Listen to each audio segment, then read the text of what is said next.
you turn from me, to glance aside. The phantom of the opera is there inside my mind. It's the Pesto Pod, the Pesto Pod, the Pesto Pod. I don't want to hear a single fucking word about what I look like right now. I don't want to hear it. I don't want to sense it. Put it away. I look bad. I look poopy. I look like a bug from the sewer. And I'm fully aware. It's because my fucking building turned off my hot water and therefore hence I cannot shower today. So this is what I look like, crusty, dusty. Hair's probably on like day 4. Ugh. The dry shampoo is caking my scalp, and I have an event tonight, and I can't shower beforehand, so I don't know what I'm going to do. Probably just slap that shit up in a bun and call myself Angelina Ballerina for all the fuck I care. I've had a weird week. I usually do like, you know, the whack-assery recap, but if I'm being so fucking for real, I've had a little bit of a strange oddity week, and that's because I have an eating disorder. What? I know. I don't usually like to get real goopy about it because I don't like when people overshare or trauma dump on me. I'm not good in that situation and therefore I'm like, who the fuck cares? But, you know, trying to be candid and honest. So the truth of the matter, the mact of the fatter, is that I had kind of a gross week and just struggled a little struggle bus. My meds are on back order. There is no Vyvanse in the fucking city of New York. So I have to get it from somewhere else and get it mailed to me. Super annoying. Anyway, long story short, I put a whole can of jelly beans up my ass. And yeah. I don't know. I'm weird. Anyone else feel fucking weird out there?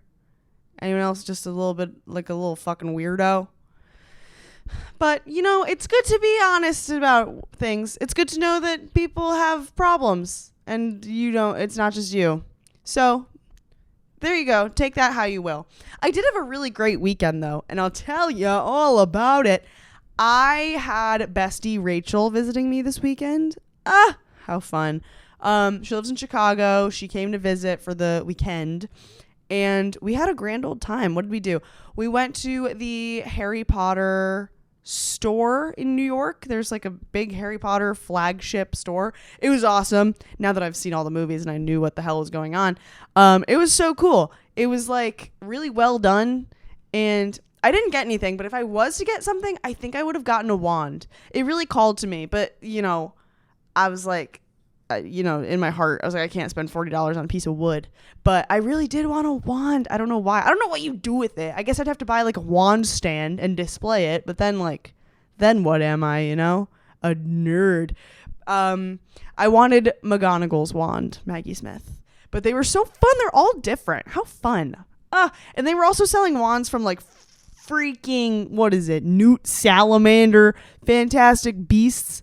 Who cares? I don't want none of that. Those wands were $10 because no one wants those. They want freaking Dumbledore the Elder Wand. They want my girl Hermione's wand. But I wanted McGonagall's. It was $40 and I couldn't do it. I couldn't pull the trigger. I did buy butterbeer. Oh, it was so delicious. It tasted like buttery, creamy, delicious, sweet, silky, savory nectar. Oh, I loved it. It was so good. So good. Then we went to the Strand. If you haven't been to the Strand, you should. Very well-known bookstore in New York. And one time I accidentally shoplifted from the Strand. Totally didn't mean to. But I had there was a sticker that I wanted, and then I put the sticker in my pocket for a second to look through a book, and then I realized when I got home that it was in the pocket of my jeans, and it was a sticker of a little Club Penguin guy. So that was a real low point in my life, but I still have it, and I consider it the mark of my treachery. because I would never want to take money from such an establishment as the Strand. I support them greatly. But, you know, that Club Penguin guy just found his way right into my panties. What can I say? What else did we do? Oh, we went to Hex & Co. We went to Hex & Co., which is a New York City board game cafe. It's also a bar. You can like drink and play games, which is so fun. I think a lot of like leagues of like D&D and like maybe Catan go there. And Rachel has been begging to teach us all Settlers of Catan for years. And we finally were like, let's give Rachel what she wants and we'll go to Hex & Co. and she can teach us Catan. And they only had one copy and someone was playing it. And then we went up to the freaks, the little dorks, and we were like, hey, like, just wondering how much longer you guys have with Catan. They're like, it's going to be a little bit. Okay, fucking Geraldine, take your sweet time. We'll go sit over here. And then I got hummus, thank God. If I didn't have hummus, God knows what I would have done. But we played Clue instead. I'd never played Clue. How fun and silly. Although, I'm really bad at it. I'm really bad at Clue. Which you'd think I'd be so good because I love logic puzzles. I literally do logic puzzles for fun. But it doesn't work with Clue because the way logic puzzles are is like every person has one thing. Listen, no one's listening to me. Okay, if I knew that every person had at least had one weapon, one character, and one room, I could easily deduce that like a fucking genius. I could Matthew Gray Goobler that shit and be like, boom, Chef White is the murderer. But I couldn't do it because it's like someone could have all 5 weapons for all I know. How would you ever be able to figure that out? I'm sitting there scribbling nonsense, freaking gibberish, chicken scratch, because I was like, I don't know what I'm trying to deduce here. There's no way for me to know. Oh, it was so hard. Everyone was so good. And it was like everyone was strategizing of like where to go and what to ask. And I was like, I'm going to go with the candlestick, Miss Scarlet, in the conservatory. I was just pulling shit out of my ass. And they're like, I'm going to take the secret passageway to the library and maybe the billiards room. And I was like, what? I don't know how you just have to grow up playing Clue, I guess. But no, I was so bad at Clue. But fun. How fun. I love murder. You know I do. So we played that. And I think we had a pretty low-key night. Probably smoked and watched Rick and Morty. Thus is the prophecy. Then we, the morning after, Rachel and I went to afternoon tea. Let me get into this. Let me get into this gig. I love afternoon tea. Love. I went to one in London, like my first one ever, and it was so fancy and cool, and it was like all like very authentic, whatever. I've been to several in the city. I consider myself an afternoon tea connoisseur, and I'm very picky. This is not that to say that I'm anything like the queen of afternoon tea, which is a popular TikTok user who has had some serious beef on the internet. This is maybe like about a year ago. Let me fill you in on this lore. Let me sorry, let me just clear my throat to catch you up on this fucking lore. Basically, there's this woman on TikTok. Her name is Queen of Afternoon Tea. She reviews afternoon teas in like different tea houses, tea rooms, whatever. Maybe you've seen her. She always uses the old lady voice effect. Okay. I have no idea what she actually sounds like. I have no idea what her name is, but this is maybe a year ago. She goes to this tea room in some mall in Canada. So we're in a mall, like the vibes are in the toilet, right? The tea room is ugly. Let's get that straight. The afternoon tea price is like mad expensive. I think it's like $55 or something per person. That's a lot. You get your tea, and this shit, it's like paper cups and like no tea selections. It's like, well, you want black or herbal and like whatever. It's child's play. Then their tea comes, the bread's stale, they didn't get the savories they were promised. The pastries were bad. The place was called like the Cupcake Cafe, I think, and there were no cupcakes on the plate. Cupcakes were extra. That sounds like a marketing error to me. And so this woman, she goes around, she rates afternoon teas.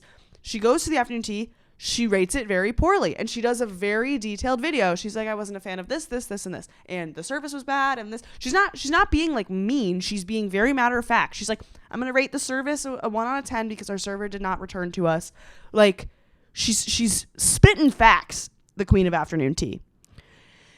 Then the cupcake place responds in a weird way. They did way too much. The Cupcake Cafe responds to the queen of afternoon tea with a video where they're like basically very upset with her for coming out like a small business, which I hear that, but like she's the correct thing to do would have been to be like, let's say you're a business, a customer complains about your business. You should be like, oh my God, I'm so sorry. Offer them free stuff. And then you should improve those things immediately.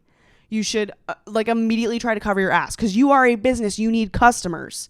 And if the goods or services you're providing are not satisfactory, wake up and smell the roses, Charlene. Like this is what's going to happen. So they respond and they're like, she said the bread in our savories was stale, but that's not the case because we just got a bread shipment that morning and I have the receipt to prove it. And she like whips out a receipt and they're like, you can't just say like, you can't, this is a customer, like get fucking for real, lock in. So she comes at the queen of afternoon tea and oh my God, I almost forgot this. This was crazy too. She comes at the queen of afternoon tea and she's like, the queen of afternoon tea is this person, XYZ, and she owns a competing tea room. So that's why she gave us a bad review. Number one, there's like no way to prove that the queen of afternoon tea is this person. Like there's no data. No one can prove that. It's alleged. Number two, the tea house that they're like claiming she like owns or works at or whatever was like over an hour from the Cupcake Bakery. Competition my ass. Just make better tea. It's not that big of a deal. Just like serve a better tea. But that's the queen of afternoon tea drama. That's the tea. That is the tea. Am I a Nikki fan? So I love afternoon tea. Obviously, I love the queen of afternoon tea because I trust her with my life. I've been to several afternoon teas in the city. My least favorite, this might be controversial. My least favorite was Alice's Teacup. Everyone loves Alice's Teacup. It's an Alice in Wonderland themed tea room in the city. And I think you could do so much with an Alice in Wonderland theme. You could have like clocks and playing cards and like garden aesthetic and like the cakes could say eat me. Like there's so much we could do with that. How cute would it be if there were like little saucer things, not saucers, little things of like milk and cream and they said drink me. Like that's so smart and cute. Put me in charge of Alice's Teacup. It's not like that at all. It is really like budget, trashy, like it doesn't hit. I don't know how to explain it. It's like it's ugly in there. There's like an Alice in Wonderland quote on the wall. Who cares? It's so not well done. It's not cute. It's not aesthetic. So points taken off for that. I think what you get for the price is not all that great. It's $88 for a tea for two. So it's $44 per person. You get two teas. And I will say the tea selection at Alice's Teacup is a sleigh. There's so many options. So that's nice.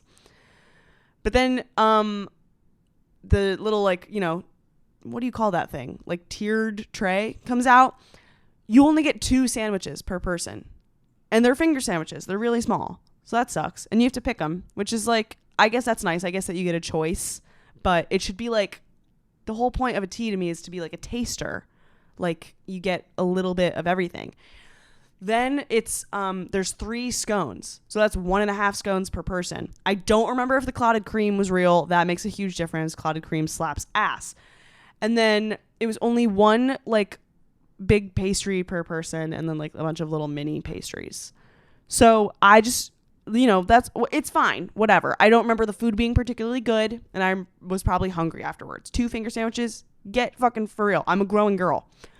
Then I go to this tea that I went to with Rachel this week. It was fucking awesome. It was called The Little Hen and it was in the West Village. Beautiful, beautiful tea house. There was like so many, like all the teacups were so cute and ornate and like gardeny vibes and it was just darling. It was darling. I was living in there. We got 5 finger sandwiches of different kinds. Hello, for 2. versus 2, whatever. Then we got 5 each, by the way. So 10 sandwiches on this little tray. Then we got 2 scones each, real clotted cream, real jam, delish. Then we got 2 pastries each. And that afternoon tea, ladies and gentlemen, was $40 per person. So you get way more for actually a few dollars less than you did at Alice's Teacup. So obviously, that's the place to be. Little Hen. 10 out of 10, 20 out of 10 recommend. It was great. And God, I love a tea. I really do. I love sipping a tea. So that's what we did. glad I just filled you in on that whole fucking saga. That's kind of that's like it. I had improv last night. You know the drill. I got nothing else to say. Here's what I will like make this episode about though, other than tea. I really randomly, me and Bestie Sarah and Bestie Pat decided to go on a hot girl walk, and we walked like really far up Riverside Park, and we ended up at Grant's tomb. What? We did. We ended up at Grant's tomb. Who's buried in Grant's tomb, you may ask? I know you're probably thinking Grant, right? Wrong. No one's buried there. It's not a burial ground.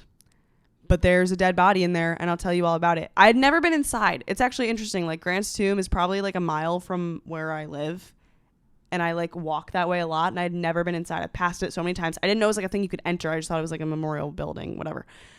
We're walking, and we're like, let's go in Grant's tomb. Let's be fucking wild. So we go into Grant's mother effing tomb, and it was kind of sick. There's like this big rotunda, very pretty, very like ornate. There's all these like carvings. I don't know.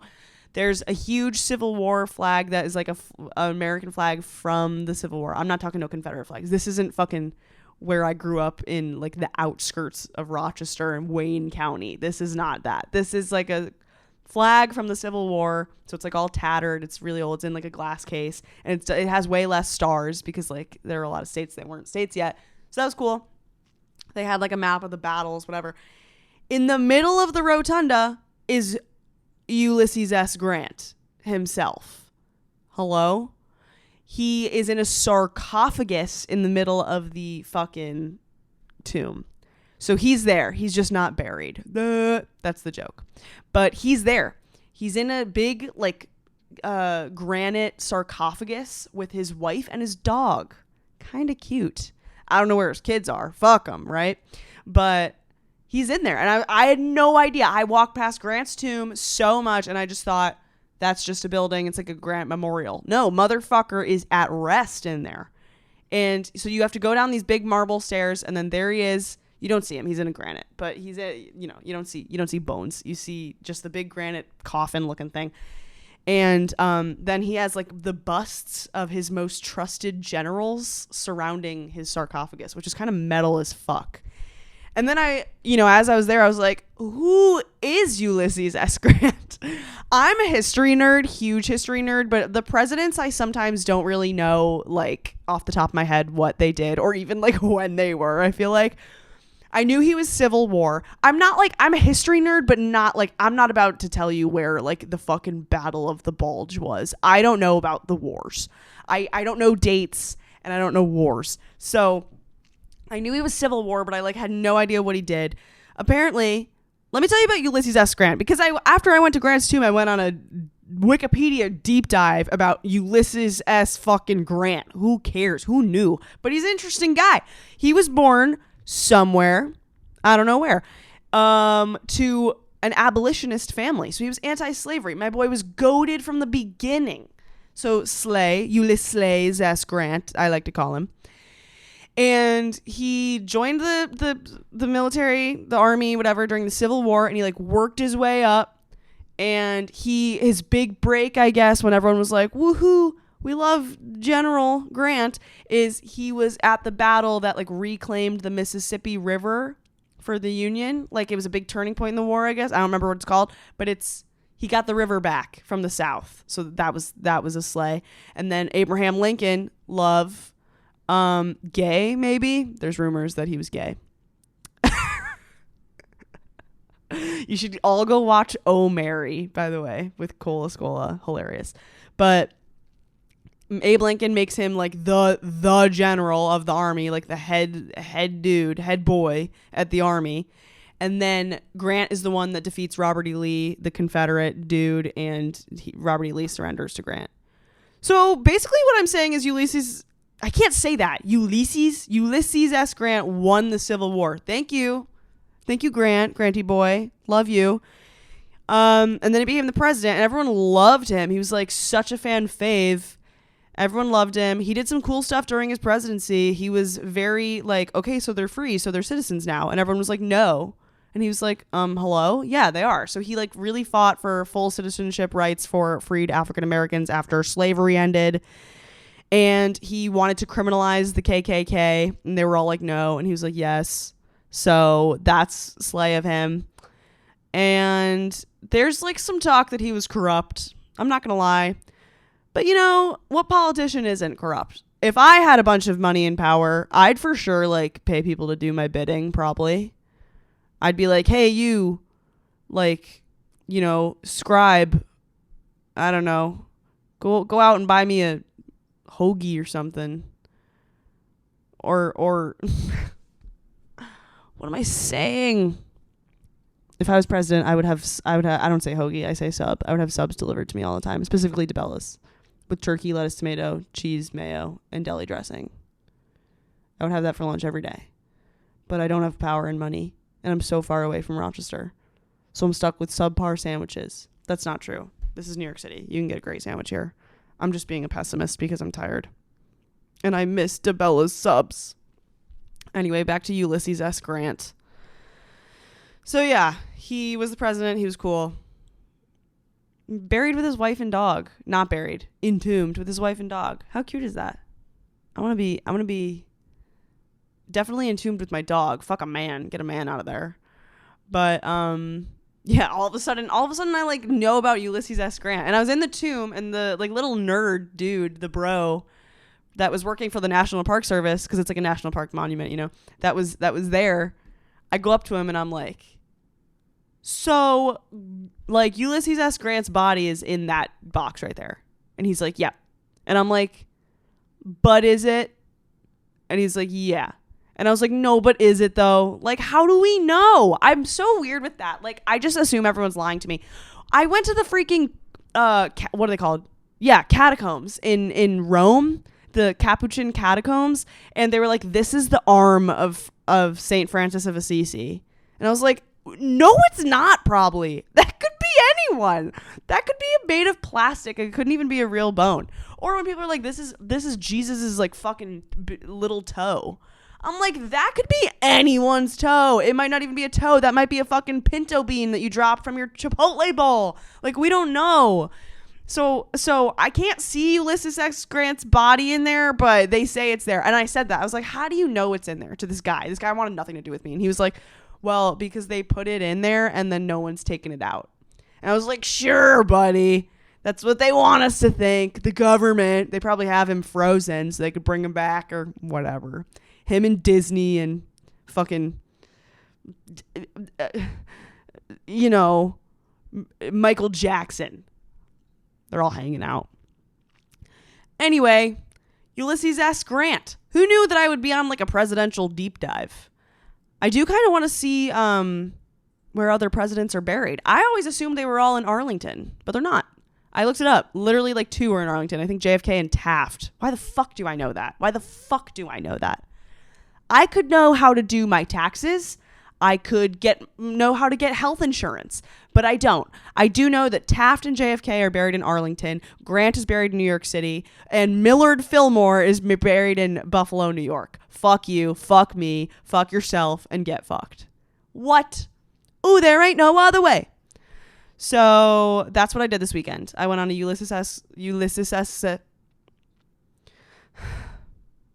I'm done. I'm tapped. Throwing in the towel. Bye, everyone. Have a great week. Oh, wait. Before you leave, please check the link in the description to get tickets to my tour. Me and Connor, we're going on tour. We're probably coming to a city near you. So click the link in my bio. Okay, bye. Now you can go.